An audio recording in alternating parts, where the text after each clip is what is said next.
My name is Dr. Angela dos Santos and I'm a Gumbaynggirr and Coambil woman from the mid-north coast of New South Wales. I started my degree in 2007, completing in 2011, and that was a Bachelor of Medicine and Bachelor of Surgery degree.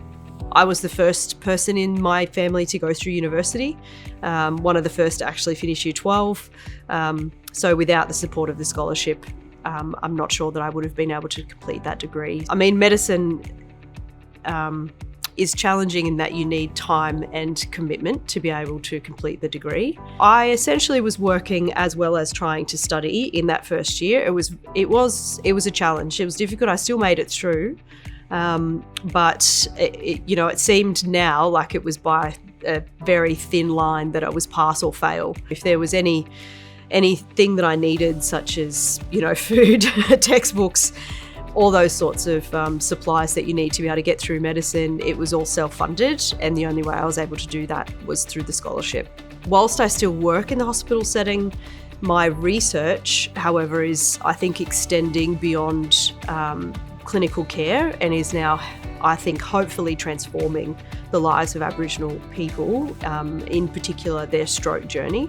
If you can't differentiate stroke type at the onset of stroke, then you need to travel quite far, which is unfortunately the reality for a lot of Aboriginal people who live more rurally. So 20% of Aboriginal and Torres Strait Islander peoples live rurally in Australia, where I think it's less than 5% for non-Indigenous.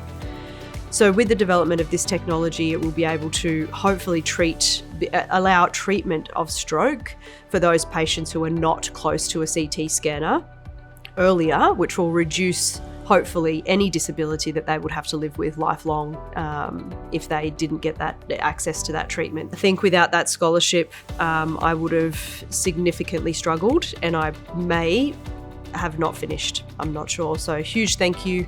And I hope that there is continued support for all students that require any financial assistance, because you never know where those students are going to end up. The message I would have for young Indigenous peoples starting university or their career is that it is going to be challenging, but it does but what I would say got me through was dedication. And when you feel lost and when you feel like you don't know where to start, and you sit down at your desk and you think that you have just so much to get through that it becomes overwhelming, just focus on one thing for the day and know that that's enough.